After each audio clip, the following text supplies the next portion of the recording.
में नहीं आएगा। मेरा सभी कार्यकर्ता बंधुओं से अनुरोध है कि वो अपने स्थान पर रहें और व्यवस्था में सहयोग करें।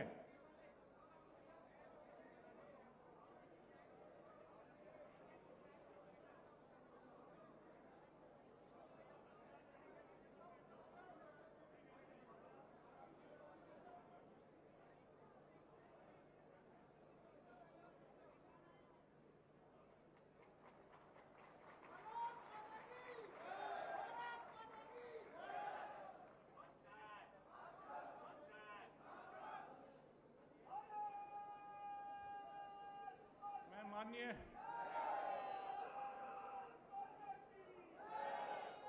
सभी बैठ जाएं। जीएल बजाज के बच्चों के द्वारा एक छोटी सी लघु नृत्य नाटिका है, उसका प्रस्तुतिकरण करेंगे। केवल 45 सेकंड की है, आपसे अनुमति चाहता हूं, केवल 45 सेकंड की है।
अब मैं गौतम बुद्ध नगर के जिलाध्यक्ष श्री गजेंद्र मावी जी से अनुरोध करूंगा कि माननीय मुख्यमंत्री जी का प्रतीक चिन्ह देकर सम्मान करेंगे श्री गजेंद्र मावी जी, और डॉक्टर साहब उनका सहयोग करेंगे, डॉक्टर महेश शर्मा जी।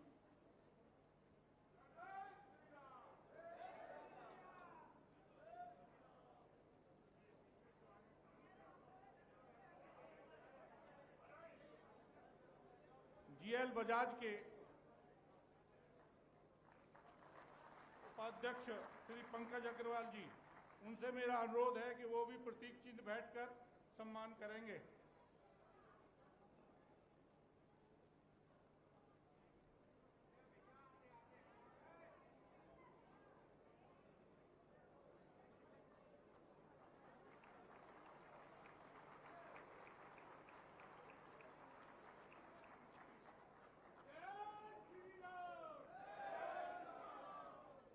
अब मैं कार्यक्रम को आगे बढ़ाते हुए पश्चिम क्षेत्र के यशस्वी क्षेत्रीय अध्यक्ष श्री सत्येंद्र सिसोदिया जी से अनुरोध करूंगा कि वो स्वागत भाषण करेंगे। श्री सत्येंद्र सिसोदिया जी।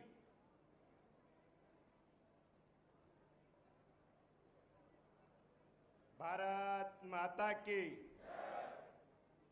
मित्रों, उत्साह कम है क्या? ऐसा ही लग रहा है उत्तर प्रदेश के इस तकदीर को बदलने वाले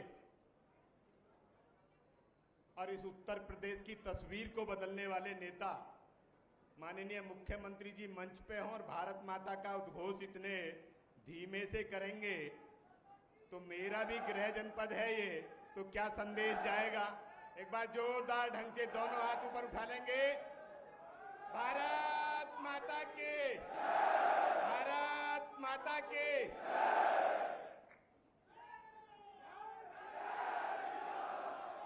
जय श्री राम, जय जय श्री राम।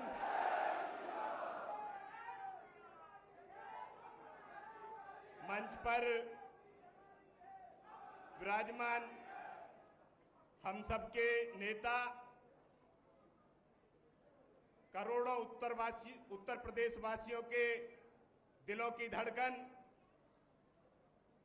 उत्तर प्रदेश के यशस्वी और तपस्वी मुख्यमंत्री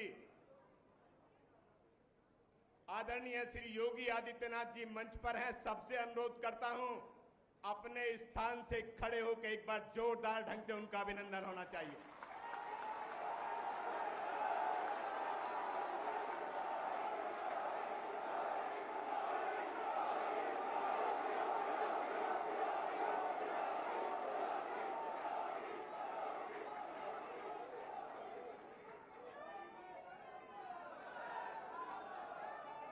मंच पर उपस्थित सभी अपना स्थान ले लेंगे।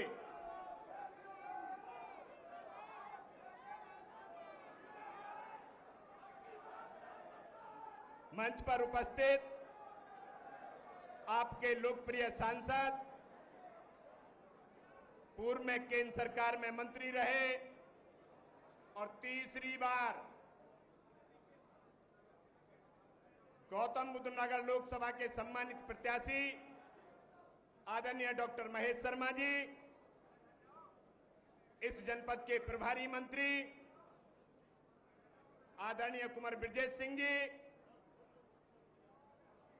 उत्तर प्रदेश के सम्मानित उपाध्यक्ष, नोएडा के सम्मानित विधायक आदरणीय पंकज सिंह जी, इस जनपद के सम्मानित अध्यक्ष आदरणीय गजेंद्र मावी जी, नोएडा महानगर के सम्मानित अध्यक्ष मनोज गुप्ता जी, इस जनपद के प्रभारी आदरणीय प्रमोद गुप्ता जी, राज्यसभा की सम्मानित सांसद, प्रदेश की उपाध्यक्ष बड़ी बहन कांता करदम जी, इस लोकसभा के सम्मानित संयोजक आदरणीय प्रणीत भाटी जी, इस लोकसभा के प्रभारी आदरणीय अनिल सिसोदिया जी, इस मंच पर उपस्थित क्षेत्र के महामंत्री आदरणीय हरीश सिंह जी, क्षेत्र के मंत्री विजेंद्र नागर जी, क्षेत्र के मंत्री आशीष वत्स जी और अपने सहयोगी दल के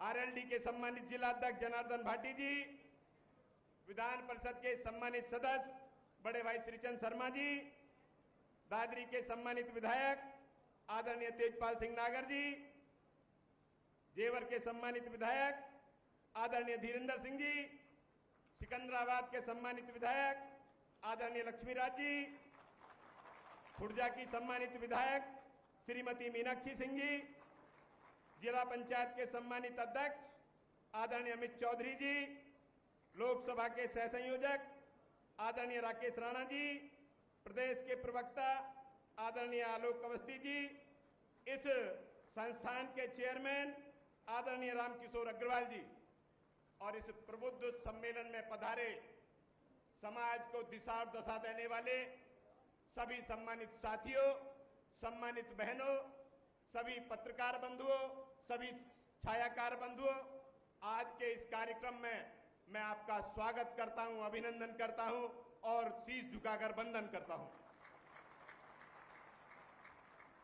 मित्रों, हम सबका सौभाग्य है कि आज के प्रबुद्ध सम्मेलन में इस उत्तर प्रदेश को उत्तम प्रदेश बनाने वाले, इस बीमारू प्रदेश को जिसमें अराजकता का माहौल था, जिसमें गुंडा राज था 2017 से पहले, ना तो व्यापारी सुरक्षित था, ना नौजवान सुरक्षित था, और तो और माता बहनों का सम्मान भी सुरक्षित नहीं था।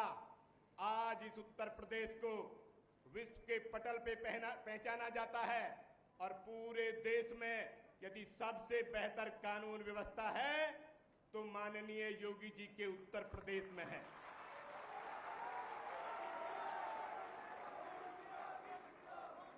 माननीय मुख्यमंत्री जी ने इस उत्तर प्रदेश की काया पलट की है। जिस प्रदेश में गुंडा राज कायम था, वह गुंडा राज का खात्मा किया है। जहां कर्फ्यू राज होता था, आए दिन कर्फ्यू लगते थे, आए दिन दंगे होते थे, आज कहीं उत्तर प्रदेश में किसी की हिम्मत नहीं है कि एक कंकरी भी उठा के मारने की जहमत उठा सके।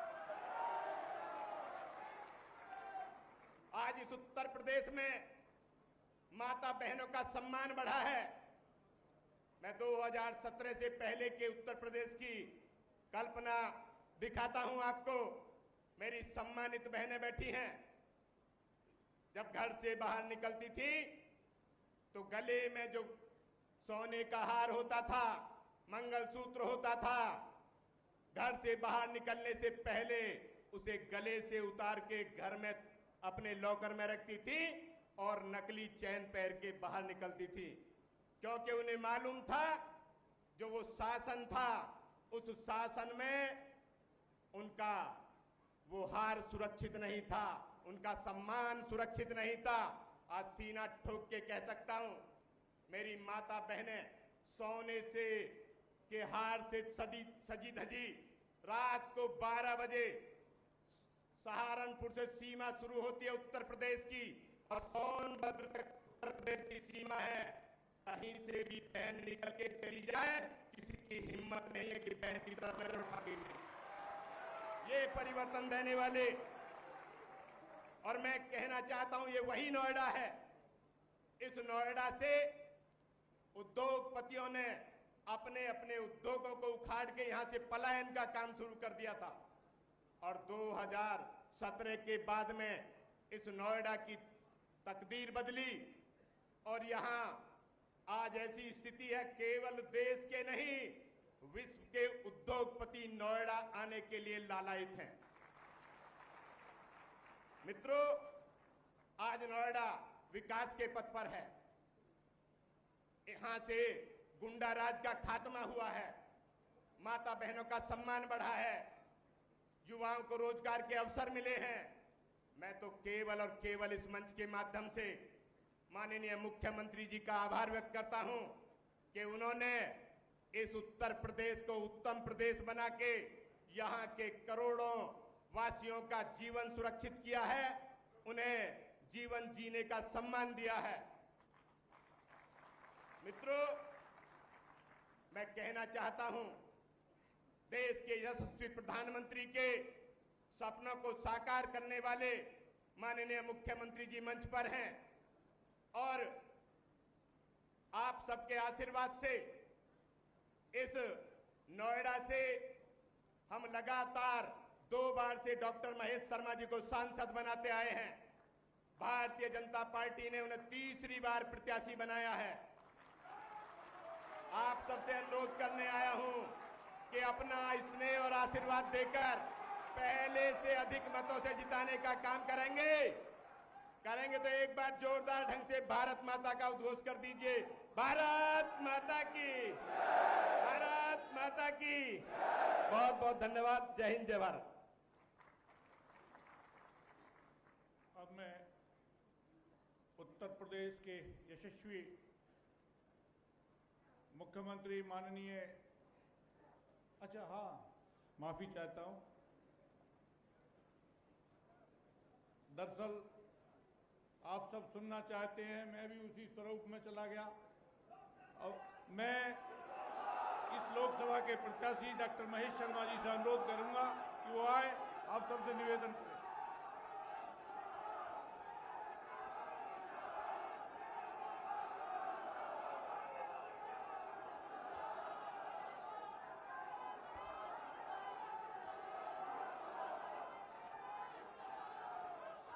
मेरी कर्म भूमि की माटी, इस गौतम बुद्ध नगर के उपस्थित सभी विद्वज्जनों, मातृशक्ति युवा साथियों की ओर से, अपनी ओर से, अपने प्रदेश के यशस्वी मुख्यमंत्री योगी आदित्यनाथ जी का हार्दिक अभिनंदन करता हूं, वंदन करता हूं। माननीय मुख्यमंत्री जी, आने वाली पीढ़ियां आपके तप को, आपके सनातन के प्रति प्रण को, आपके उत्तर प्रदेश के विकास को, आपके सुशासन को, आपके यशस्वी प्रधानमंत्री नरेंद्र मोदी जी के मार्गदर्शन में, आपके कुशल नेतृत्व में इस गौतम बुद्ध नगर को विश्व पटल पर अपनी पहचान देने के लिए याद रखेगी और ये भी याद रखेगी ये उत्तर प्रदेश अब एक बीमारू राज्य नहीं, आज ग्रोथ का इंजन है। भारत को तीसरी आर्थिक शक्ति बनाने में उत्तर प्रदेश का बड़ा योगदान रहने वाला है और उसमें भी गौतम बुद्ध नगर का। माननीय मुख्यमंत्री जी, आपके इस सुशासन ने सिद्ध कर दिया है कि आप सिर्फ एक राजनेता नहीं, सिर्फ मठाधीश नहीं, आप एक कुशल और सफल प्रशासक भी हैं कि इतने बड़े प्रदेश,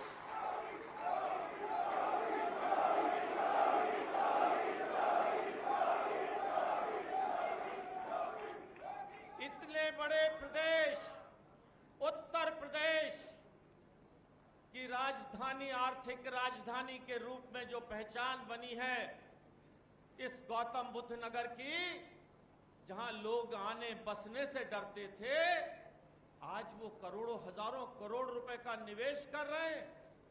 आज प्रदेश में जितना निवेश हुआ उसका 26% निवेश आपके यहां हुआ है।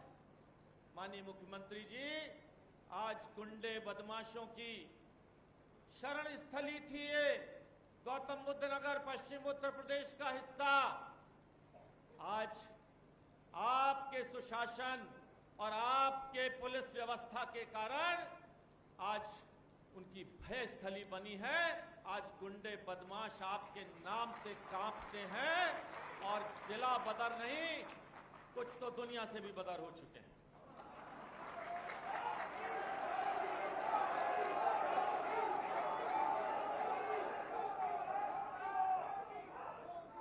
आपने कायाकल्प कर दिया है। आपने इस गौतम बुद्ध नगर का, उत्तर प्रदेश का कायाकल्प कर दिया है। 1 लाख करोड़ से अधिक के प्रोजेक्ट माननीय मुख्यमंत्री जी आपने इस गौतम बुद्ध नगर को दिए हैं। 35,000 करोड़ की लागत से जेवर एयरपोर्ट, जिसने अंतर्राष्ट्रीय स्तर पर हमारी पहचान बना दी है, लाखों लोगों को रोजगार मिलेगा। बिजली की जरूरत पड़नी थी, 12,000 करोड़ की लागत से जिस पावर प्लांट और जिस एयरपोर्ट का आपने शिलान्यास किया था, आज वो उद्घाटन भी होने जा रहा है। ये हमारी भारतीय जनता पार्टी और आपकी कार्य करने की शैली है कि जिसका हम शिलान्यास करते हैं उसका उद्घाटन भी हम ही करते हैं। ये दोनों कार्य माने आज आपने किए हैं। मेरठ की भूंज रास्ता 2.5-3 घंटे में जाता था, 45 मिनट में हम जाते हैं। मथुरा, आगरा, लखनऊ तक 2 घंटे में से 4 घंटे में हम मथुरा, आगरा, लखनऊ तक जाते हैं। किसानों के मसीहा के रूप में ये क्षेत्र आपको याद रखेगा। जब मैं गया खुर्जा, जब मैं गया जेवर, तो किसान बोला कि साहब हम तो करोड़पति अरबपति हो गए।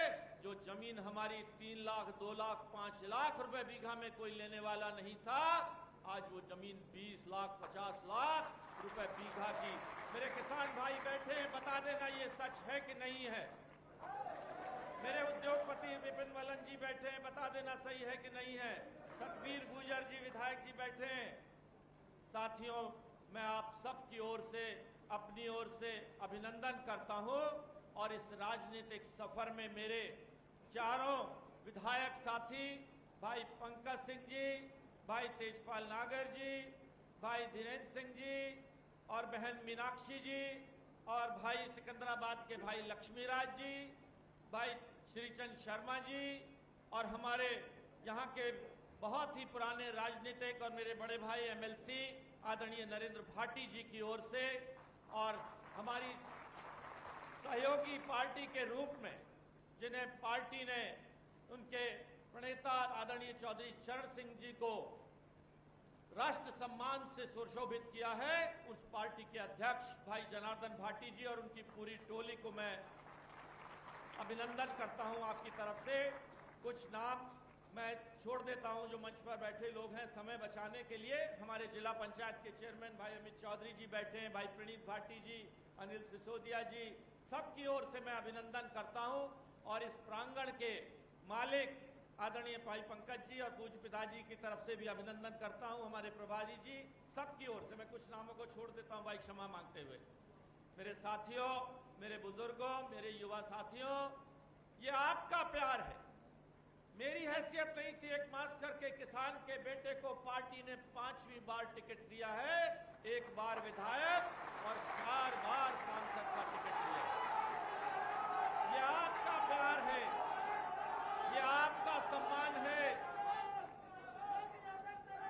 आपके इस सम्मान को मैं विश्वास दिलाता हूं 4 गुना कर वापस करूंगा, 4 गुना कर आपके इस सम्मान को वापस करूंगा। साथियों, जब तक ये नरेंद्र मोदी जी और योगी जी की जोड़ी देश और प्रदेश की कमान संभाले बैठी है, चाहे वो उद्योगपति हो, चाहे किसान हो, चाहे जवान हो, चाहे नौजवान हो या मेरी माता बहनों का सम्मान हो, इसमें कोई कमी नहीं आएगी, ये विश्वास रख लीजिए। और माननीय मुख्यमंत्री जी, आपने तो इस उत्तर प्रदेश की तकदीर और तस्वीर बदल दी है। आने वाली पीढ़ियां आपको धन्यवाद भी देंगी और याद भी करेंगी। किसी ने सोचा नहीं था कि जेवर तक मेट्रो जाएगी, किसी ने सोचा नहीं था कि बुड़ाकी तक मुंबई कॉरिडोर के माध्यम से एक हब बनेगा, किसी ने सोचा नहीं था कि इसमें इतना बड़ा निवेश आएगा। और युवाओं, मैं अपनी बात खत्म करने से पहले जो एक बहुत बड़ी भेंट माननीय मुख्यमंत्री जी ने हमें दी है, युवाओं को दी है। जब ये विषय हम विधायक जन और तेजपाल जी सब ने मुख्यमंत्री जी के सामने रखा तो आपने लिखित में आदेश पारित कर दिया कि युवाओं को जो फैक्ट्रियां नई लगेंगी वो 40% युवाओं को आरक्षण देंगी। ये माननीय आदेश माननीय मुख्यमंत्री जी ने जारी कर दिया है। साथियों,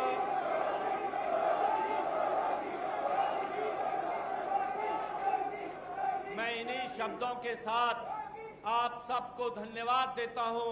मेरी 5 विधानसभाओं से आज सभी लोग छांटकर लोग आज बुलाए गए थे। मैं उन सबकी तरफ से माननीय मुख्यमंत्री जी का अभिनंदन, धन्यवाद देते हुए और आपका आशीर्वाद माननीय मुख्यमंत्री जी हम पर बना रहे। आपने बिल्डर बायर की समस्या को समाधान किया है, आपने किसानों की जो कुछ और समस्याएं भी हैं वो भी मुझे पूरा विश्वास है कि अगर ये कोई समाधान कर पाएगा तो वो योगी आदित्यनाथ जी ही कर पाएंगे, ये भी विश्वास हम सबको है। मैं इन्हीं शब्दों के साथ आपको धन्यवाद देते हुए जय हिंद, जय भारत, जय जय श्री राम। बहुत धन्यवाद डॉक्टर साहब।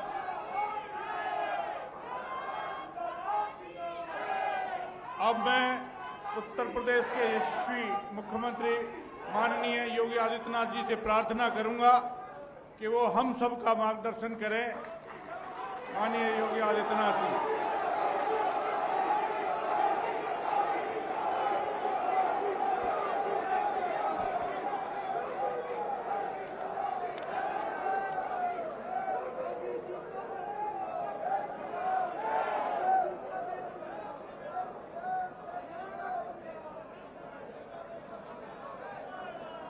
उत्तर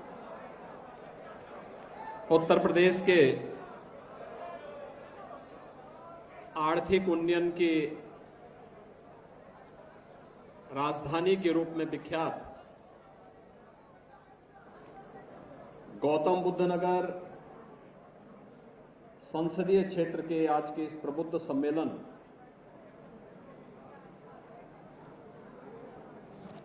में उपस्थित भारतीय जनता पार्टी के क्षेत्रीय अध्यक्ष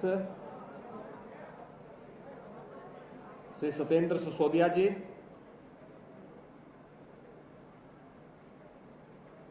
लोकप्रिय सांसद पूर्व केंद्रीय मंत्री और भारतीय जनता पार्टी के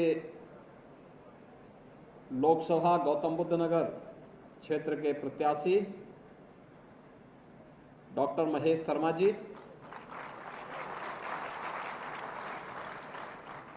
हमारे सभी माननीय विधायकगण,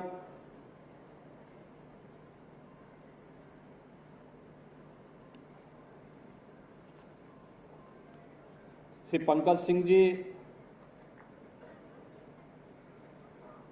श्री तेजपाल नागर जी, श्री धीरेन्द्र सिंह जी, श्री लक्ष्मी राज सिंह जी, श्रीमती मीनाक्षी सिंह जी, विधान परिषद सदस्य श्री नरेंद्र भाटी जी, राज्यसभा की माननीय सांसद श्रीमती कांता करदम जी, प्रभारी मंत्री कुंवर ब्रजेश सिंह जी, भारतीय जनता पार्टी के जिला के अध्यक्ष श्री गजेंद्र मावी जी, महानगर अध्यक्ष मनोज गुप्ता जी, प्रमोद गुप्ता जी, लोकसभा के संयोजक पंडित भाटी जी, अनिल सिसोदिया जी, क्षेत्रीय महामंत्री हरीश ठाकुर जी, हमारे सहयोगी दल राष्ट्रीय लोक दल के जिला के अध्यक्ष श्री जनार्दन भाटी जी,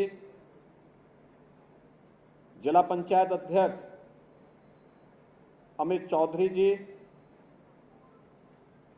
और इस संस्थान के चेयरमैन श्री रामकिशोर अग्रवाल जी, गौतम बुद्ध नगर लोकसभा क्षेत्र से जुड़े हुए सभी हमारे प्रबुद्धजन, उपस्थित बहनों और भाइयों,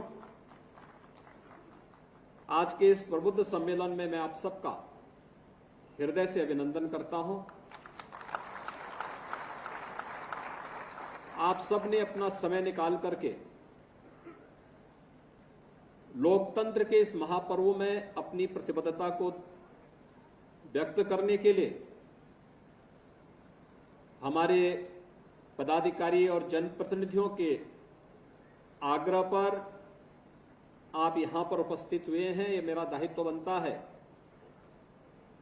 कि मैं आपका स्वागत करूं, अभिनंदन करूं।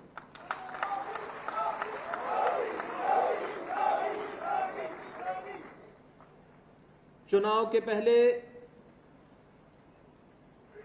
इससे पहले कि हमारी पब्लिक रैली प्रारंभ हो, तो पब्लिक रैली के पहले समाज के उस तबके को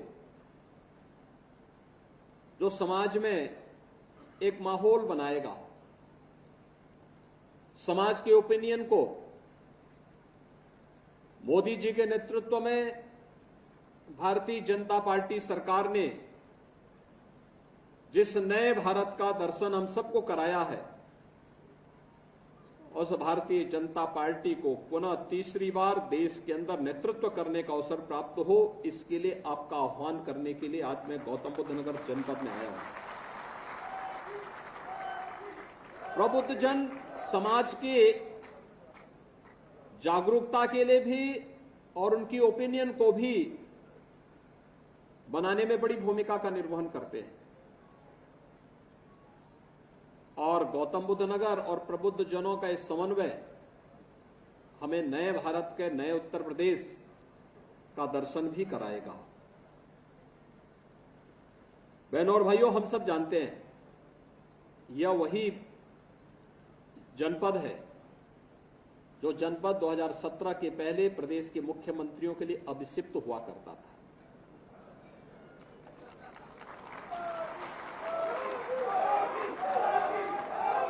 और मैं तब ये समझ नहीं पाया था कि आखिर गौतम बुद्ध नगर जनपद उत्तर प्रदेश का भाग है और उत्तर प्रदेश के मुख्यमंत्रियों के लिए अभिषिक्त क्यों है।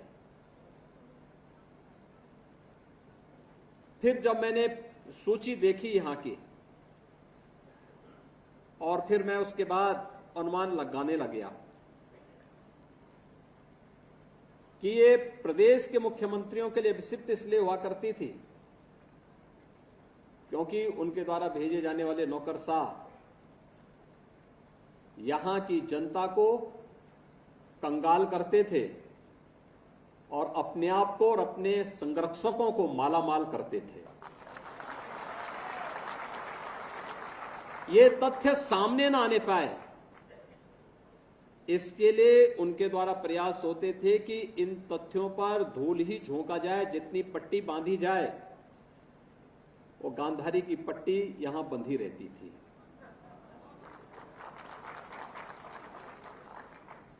और मैं देख के ताज्जुब था कि जब इन चीजों को लेकर के मैं सुनता था तो मैंने स्वयं तय किया कि नहीं भाई, मैं जिन लोगों ने गौतम बुद्ध नगर जनपद जैसे उर्वरा क्षेत्र को, अत्यंत उर्वरा क्षेत्र को बदहाल किया है, कंगाल किया है, अराजकता और समस्याओं के गर्त में ले जाने का कार्य किया है, वहां मैं स्वयं चल करके देखूं। और मुझे 2017 में यहां आने का अवसर प्राप्त हुआ था। मैं यहां आया था, मैंने यहां की समस्याओं को देखा और मैं धन्यवाद दूंगा अपने सभी मंचस्थ जनप्रतिनिधियों को। इन्होंने उन सभी समस्याओं को पूरी तन्मयता के साथ, पूरे धैर्य के साथ, बिना धैर्य खोए उन समस्याओं को लखनऊ में भी और यहां पर भी मेरे सामने रख करके कहा था कि इन समस्याओं का फेज वाइज समाधान होगा तो गौतम बुद्ध नगर न केवल अपनी पहचान को स्थापित करेगा बल्कि उत्तर प्रदेश के ग्रोथ इंजन के रूप में देश के अंदर अपनी एक नई पहचान बनाएगा और उत्तर प्रदेश को पहचान मिलेगी। और आज उन सब के सकारात्मक सहयोग का परिणाम रहा कि उत्तर प्रदेश आज देश के अंदर जिस रूप में पहचाना जा रहा है वो किसी से छुपा हुआ नहीं है। यह सच था, 2017 के पहले उत्तर प्रदेश देश के बीमारू राज्यों में शामिल था, लेकिन आज उत्तर प्रदेश बीमारू राज्यों की श्रेणी से बाहर आकर के देश के अंदर रेवेन्यू सरप्लस स्टेट के रूप में भारत के आर्थिक उन्नयन के अग्रणी प्रदेश के रूप में आगे बढ़ा है और देश के नंबर 2 की अर्थव्यवस्था के रूप में अपने आप एक नई पहचान बनाई है। यह सब संभव हो पाया है देश के यशस्वी प्रधानमंत्री श्री नरेंद्र मोदी जी के मार्गदर्शन और नेतृत्व के कारण। उन्होंने जो सकारात्मक वातावरण देश के अंदर दिया उसका परिणाम हम सबके सामने है। 2014 के पहले का भारत और 2014 के बाद का भारत। 2014 के पहले का भारत समस्याग्रस्त था, अविश्वास से भरा हुआ था, न केवल देश के अंदर बल्कि पूरी दुनिया के अंदर भी इस प्रकार का वातावरण था। पूरी दुनिया के अंदर किस रूप में भारत के प्रति व्यवहार होता था, भारत से जाने वाले लोग पहचान के लिए मोहताज हुआ करते थे, पासपोर्ट की कीमत नहीं रह गई थी, सीमाएं असुरक्षित थी। देश के अंदर जिस प्रकार का वातावरण उस समय बनाया था, सरकारें भ्रष्टाचार में डूबी हुई थी, आकंठ भ्रष्टाचार में डूबी हुई थी, विकास अवरुद्ध हो गया था, नौजवान हताशा, अन्नदाता किसान आत्महत्या करने के लिए मजबूर था, व्यापारी असुरक्षित था, बेटी असुरक्षित थी, असहाय थी। और उन स्थितियों में 2014 में मोदी जी के नेतृत्व को इस देश ने हाथों हाथ लिया था। मोदी जी ने उस समय देश के अंदर कार्य नहीं किया, उन्होंने केवल देश के एक राज्य गुजरात में मुख्यमंत्री के रूप में अपनी एक शानदार पारी को आगे बढ़ाया था और उस पारी को खेलते खेलते उन्होंने देश के सामने कुछ उदाहरण प्रस्तुत किए थे, कुछ मॉडल प्रस्तुत किए थे, लोगों ने हाथों हाथ लिया और आज देखते ही देखते पिछले 10 वर्ष में जिस नए भारत का हमें दर्शन होता है, एक सुरक्षित भारत, दुनिया को नेतृत्व देने वाला भारत, और इन सबको हमने देखा है। एक सुरक्षित भारत भी है, आंतरिक रूप से भी बाह्य रूप से भी। दुनिया के अंदर निवेश के सबसे अच्छे डेस्टिनेशन के रूप में जाने जाने वाला भारत है। युवाओं की आजीविका को तेजी के साथ आगे बढ़ाने वाला भारत है। इंफ्रास्ट्रक्चर के एक नए दौर में भारत को ले जाने वाला भारत है। भारत की युवाओं की आजीविका का प्रबंध भी है, आम जनता की आस्था का सम्मान भी है। इस नए भारत में, और इस नए भारत को अंदर हम देख सकते हैं, इस नए भारत को जब हम देख रहे हैं, उस नए भारत के नए उत्तर प्रदेश में हम सबको भी तय करना है। मोदी जी ने देश के अमृत काल के प्रथम वर्ष में देश को विकसित भारत की एक संकल्पना दी है। विकसित भारत तब होगा जब विकसित उत्तर प्रदेश होगा, और उत्तर प्रदेश तब विकसित होगा जब गौतम बुद्ध नगर जनपद अपनी पूरी क्षमता के साथ आगे आएगा। हमें इस बात की खुशी है, हमारे जनप्रतिनिधिगण मंच पे हैं, माननीय सांसद हैं, माननीय विधायकगण हैं, और सचमुच उन्होंने एक आदर्श जनप्रतिनिधि के रूप में जो अपने आप को स्थापित किया, अपने आप को साबित किया, और दुनिया के लिए, देश के लिए, लोकतांत्रिक मूल्यों के लिए, लोकतंत्र पर विश्वास करने वाले उन सभी लोगों के लिए एक उदाहरण है। मैं एक छोटी सी घटना आपको बताता हूं, इसी गौतम बुद्ध नगर जनपद की है। एक बड़े प्रतिष्ठान का यहां पे उद्घाटन था। कोरोना कालखंड के दौरान वह जमीन आवंटित हुई थी, और जमीन आवंटन होने के बाद वह 2022 के अंत में मेरे पास आए कि हमें अपने इस बड़े प्रतिष्ठान का उद्घाटन करना है। तो मुझे विश्वास ही नहीं हुआ कि इतनी जल्दी इतना बड़ा सेंटर, हजारों करोड़ रुपए जिसमें लगे हों, वह तैयार हो गया।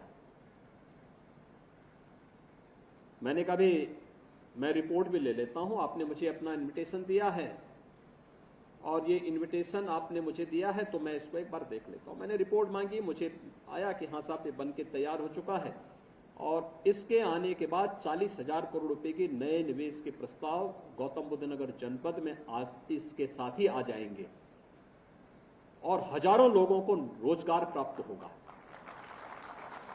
तो मैंने उनको मैसेज किया, मैंने कहा भी ठीक है, हम लोग आ रहे हैं, इसमें एक काम करना कि मेरे आने के पहले सभी माननीय जनप्रतिनिधियों को इसके लिए आमंत्रण जरूर दीजिए। तो चौंका, कहा जनप्रतिनिधि? मैंने कहा हाँ, वहां के माननीय सांसद होंगे, माननीय विधायकगण होंगे। कहा क्या गौतम बुद्ध नगर में भी, गौतम बुद्ध नगर जनपद में भी सांसद विधायक हैं? अरे हमने कहा क्या गौतम बुद्ध नगर जनपद क्या किसी और जिले का है? वो आके मेरे सामने इस बात को कहे साहब मैं भौचक हूं, मेरी पूरी जिंदगी जिस राज्य में और जिस क्षेत्र में व्यतीत हुई, अगर वहां इतना बड़ा निवेश मैं करता तो अब तक लोग मेरा जीना हराम कर देते हैं। और गौतम बुद्ध नगर जनपद में न कोई सांसद, न कोई विधायक, न कोई अन्य पदाधिकारी, कोई भी मेरे पास कहने के लिए नहीं आया कि इस कार्य में मैं इसको लूंगा, मेरे लोग यहां रहेंगे, फलाना वहां रहेंगे। हर व्यक्ति इस बात के लिए प्रफुल्लित है कि एक नया निवेश हमारे जनपद में आया है और मेरे देश के लोगों को, मेरे प्रदेश के नौजवानों को यहां नौकरी मिलेगी, रोजगार मिलेगा। यह है सकारात्मक योगदान। और जो सकारात्मक माहौल बना, आज उसी का परिणाम है गौतम बुद्ध नगर जनपद की प्रति व्यक्ति आय पर कैपिटा इनकम देश के अंदर सबसे अधिक पर कैपिटा इनकम वाले जनपदों में से एक है। मित्रों, जब अच्छा जनप्रतिनिधि चुना जाता है, अच्छे लोग जनप्रतिनिधि बनकर के चुने जाते हैं, तब इस प्रकार का सकारात्मक माहौल पैदा होता है। और जब इस प्रकार का सकारात्मक माहौल बनता है तो जीडीपी ग्रोथ करती है और पर कैपिटा इनकम में भी इसी प्रकार से वृद्धि होती है, जैसे गौतम बुद्ध नगर जनपद के अंदर हुई है और देश के सामने एक मानक बढ़ा है। आज कौन नहीं जानता है। पहले यहां जो था भी किसी समय का निवेश वह पलायन करता था और पिछले 7 वर्ष में अन्य राज्यों से निवेश यहां आ रहा है, अन्य देशों से निवेश यहां आ रहा है। और यहां के निवेश का वातावरण देश के अंदर जो मोदी जी ने बनाया उसी का परिणाम है कि आज यहां पे एक से एक बड़े से बड़े कार्य हो रहे हैं।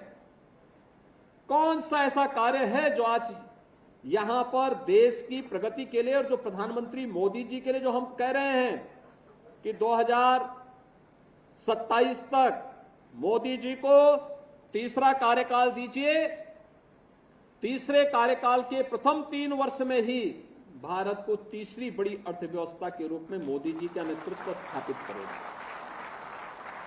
और उसमें बड़ी भूमिका उत्तर प्रदेश और उत्तर प्रदेश में गौतम बुद्ध नगर जनपद की होने जा रही है। आज आप देख रहे हैं ना, यहां पे निवेश भी आ रहा है और दक्षिण एशिया का सबसे बड़ा एयरपोर्ट भी आप यहां पर दे रहे हैं जेवर के नाम पर। 2017 के पहले जेवर नाम से लोग कांपते थे, किसानों के आंदोलन के कारण भी और अन्य कारणों से भी।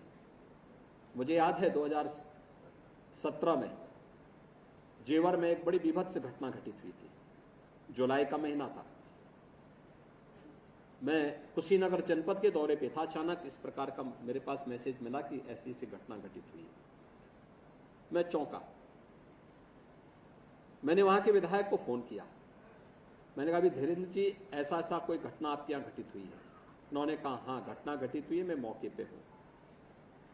मैंने कहा, इससे माहौल खराब हो जाएगा वहां। उन्होंने कहा, नहीं मैं पीड़ित से मिल चुका हूं, आपकी मैं एक बार बात करा। मैंने कहा, पीड़ित लोगों से मुझसे बात कराएंगे टेलीफोन से? उन्होंने कहा, आप चिंता मत करिए, सब लोग हमारे उसमें है, कोई दिक्कत नहीं है, लेकिन अपराधी को सजा जरूर मिलनी चाहिए। मैंने कहा, इसमें कोई संदेह? कहा, नहीं संदेह तो नहीं, लेकिन हम लोग चाहेंगे कि मिल जाए।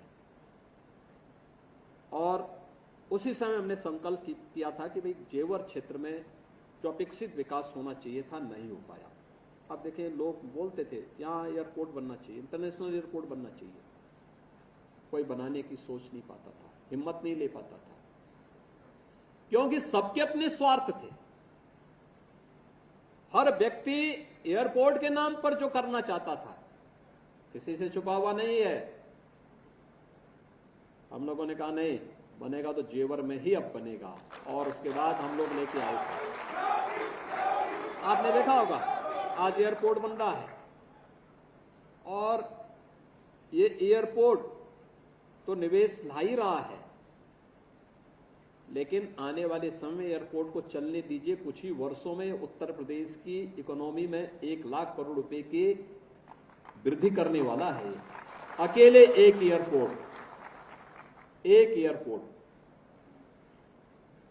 और अब तो यहां पे मेडिकल डिवाइस पार्क भी बन रहा है, अब यहां पे फिल्म सिटी भी बन रही है।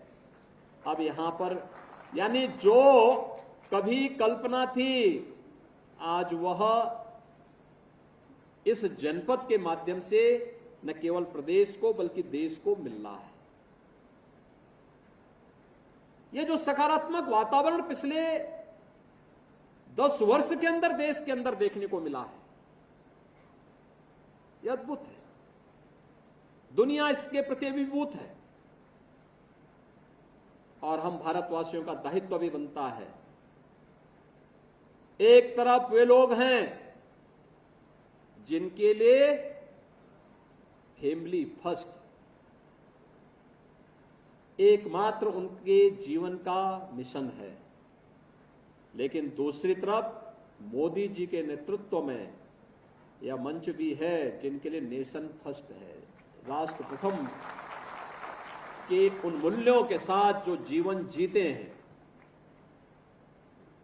एक तरफ वे लोग हैं जिन्होंने जातिवाद के आधार पर सामाजिक ताने बाने को छिन्न भिन्न किया,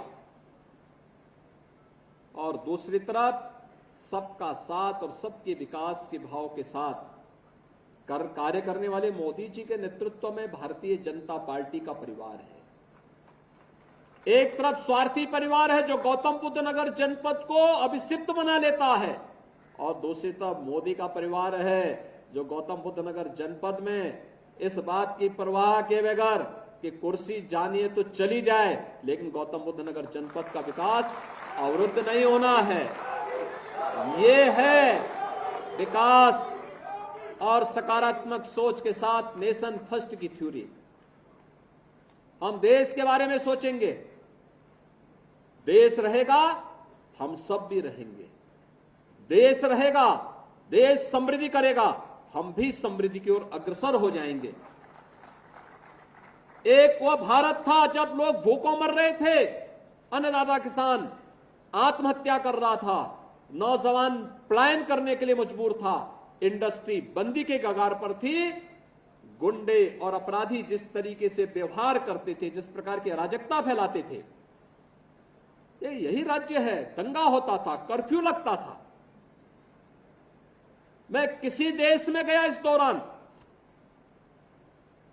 मेरे पास वहां पर भारत के जितने भी हमारे राजनयिक थे, जिस भी देश में गया वहां पे वे लोग आके 2-4 अधिकारी मिलकर के कहते थे कि साहब हम लोग तो यहां काम कर रहे हैं, हमारे बूढ़े माँ बाप हैं, गौतम बुद्ध नगर जनपद में हमने एक फ्लैट के लिए पैसा जमा किया था, कोई कहता था 10 साल हो गए, कोई कहता था 12 साल हो गए, कोई कहता था 15 साल हो गए, आज तक हमें नहीं मिला।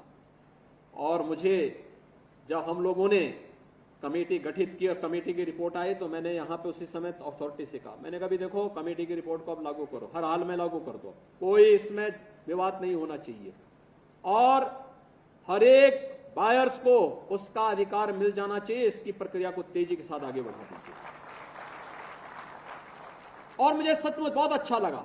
मैं उस दिन आ नहीं पाया, मुझे यहां आना था, लेकिन चूंकि 3 बजे चुनाव आयोग की बैठक शुरू हो गई तो मैं नहीं चाहता था कि मुझे बीच कार्यक्रम से उठना पड़े, और मैं इसीलिए मैंने कहा भी कार्यक्रम आपका जरूर रहना, मैं नहीं रहूंगा, लेकिन जनता को वहां का अधिकार मिलना चाहिए, जनप्रतिनिधियों की जो मांग है उसको पूरा किया जाना चाहिए।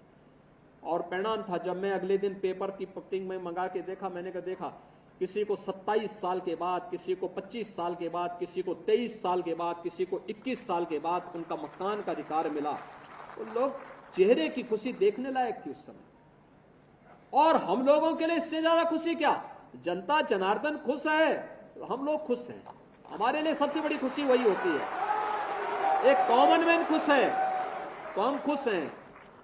लोग कहते हैं कि अपराधियों के खिलाफ कार्रवाई करते हैं, क्या डर नहीं लगता? मैं कहता हूं जब पब्लिक सुरक्षित अपने को महसूस करे तो मेरी सुरक्षा उसी में नहीं होती।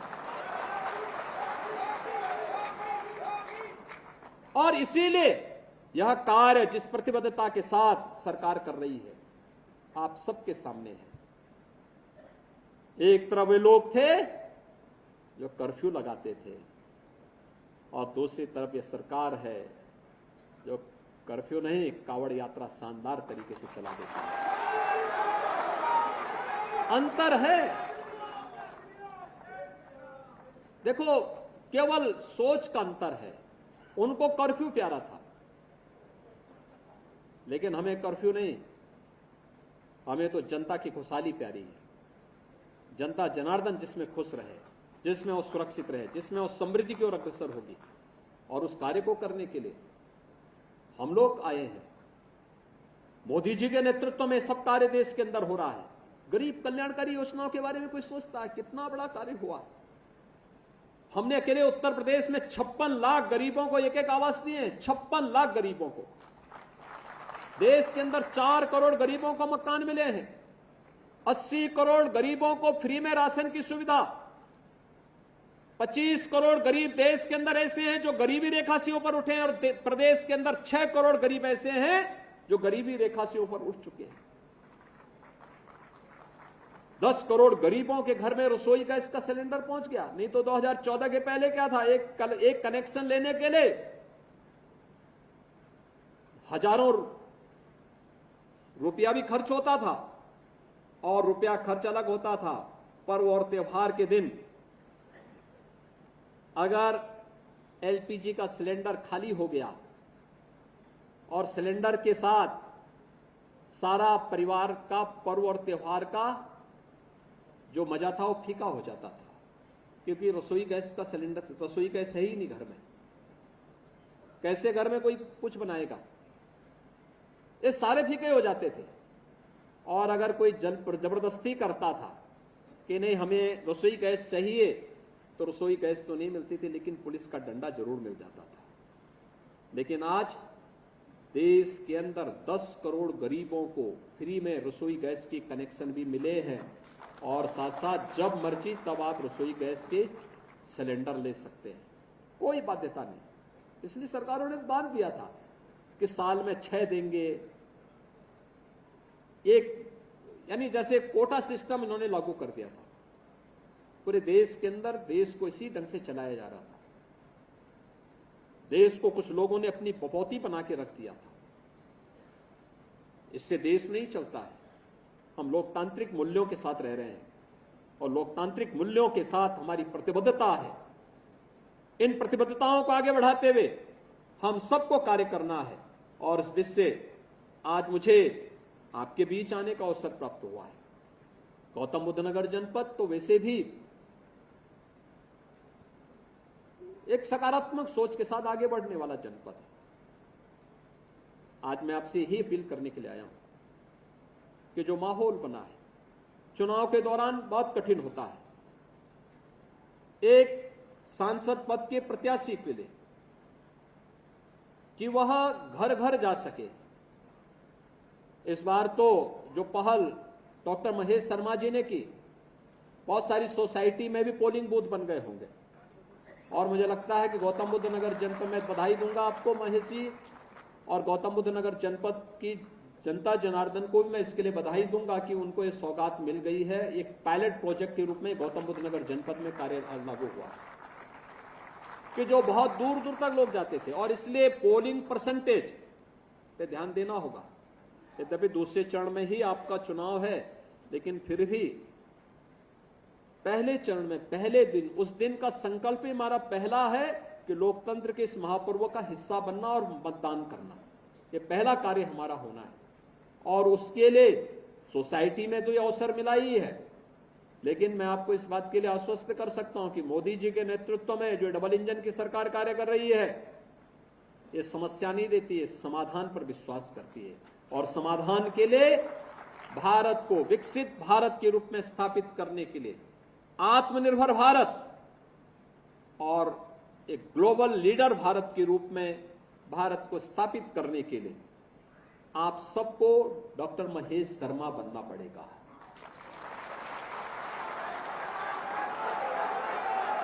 रिकॉर्ड वोटों से डॉक्टर महेश शर्मा जी को चुनाव जिताने के लिए लगना पड़ेगा। कोई भी अति आत्मविश्वास का भाव नहीं होना है। युद्ध और चुनाव दोनों पूरी सावधानी और पूरी सतर्कता के साथ लड़े जाने चाहिए, पूरी मजबूती के साथ लड़े जाने चाहिए।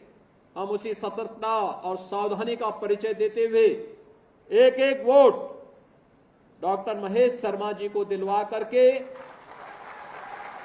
80 उत्तर प्रदेश के अंदर 80 मनकों की जो माला मोदी जी के गले में पड़नी है, उसमें से गौतम बुद्ध नगर जनपद की जो माला होगी सर्वाधिक वोटों की होनी चाहिए, क्योंकि देश के अंदर सबसे ज्यादा निवेश भी और सबसे अधिक आर्थिक प्रगति के साथ साथ सब कुछ आपको मिला है। मेट्रो आपको मिल गई, डेडिकेटेड फ्रेट कॉरिडोर के दोनों eastern and western dedicated freight corridor का जंक्शन भी आपको मिल गया, एयरपोर्ट भी आपको मिल गया, फिल्म सिटी भी आपको मिल गई, मेडिकल डिवाइस पार्क भी मिल गया, और सबसे ज्यादा निवेश के साथ साथ सबसे ज्यादा पर कैपिटा इनकम वाला जनपद भी गौतम बुद्ध नगर जनपद बन गया है। तो इन सभी उपलब्धियों के लिए केवल आपसे यही अपेक्षा रखेंगे कि अगर हम लोगों ने आने का अभिशाप को तोड़ा है तो आपको चुनाव बूथ पर जाने के अभिशाप से भी अपने को अलग करना पड़ेगा कि हम जाएंगे जरूर। गर्मी होगी, सर्दी होगी, बरसात होगी, कुछ भी होगा, हम पोलिंग बूथ पर जाएंगे और प्रत्येक जनता जनार्दन से यही अपील करनी है कि अपने लोकतांत्रिक अधिकार का प्रयोग जाकर के देश के लिए करना है। मोदी जी ने निस्वार्थ भाव के साथ देश के लिए, देश की सेवा का जो कार्य किया है, इसके लिए अपने आप को लगा करके कार्य करना है। भारतीय जनता पार्टी को भारी बहुमत से विजयी बनाने के लिए कार्य करना है। इस अपील के साथ मेरी आप सबसे अपील होगी कि आप सभी प्रबुद्धजन, यहाँ पे इंडस्ट्री से भी लोग आए हैं, व्यापार मंडल से भी आए हैं, अधिवक्ता समुदाय है, शिक्षा जगत से जुड़े हुए हमारे सभी विद्वान लोग हैं, चिकित्सक हैं, डॉक्टर महेश शर्मा जी स्वयं चिकित्सक हैं, समाज जीवन के अलग अलग क्षेत्र से जुड़े हुए तमाम हमारे प्रबुद्ध जन यहाँ पर उपस्थित हुए हैं। आप सबसे मैं अपील करूंगा, आप सब भी अपनी अपनी टोली लेकर के 2 विधानसभा हमारी जनपद बुलंदशहर में पड़ेंगी और 3 विधानसभा इस जनपद में पड़ेंगे। इन सभी जनपदों में हम लोग जाकर के इन सभी विधानसभा क्षेत्रों में अपनी अपनी टोली को ले जाकर के एक एक व्यक्ति से अपील करेंगे और भारी बहुमत से डॉक्टर महेश शर्मा को विजयी बनाने के लिए हम लोग कार्य करेंगे। इस विश्वास के साथ आप सबको मैं वासंती नवरात्रि और रामनवमी की मंगलमय शुभकामनाएं आप सबके प्रति देते हुए अपनी वाणी को यहीं पे विराम देता हूं। धन्यवाद। जय हिंद। बहुत बहुत आभार माननीय मुख्यमंत्री जी, आपका स्नेहाशीष सदैव हमको मिलता रहे।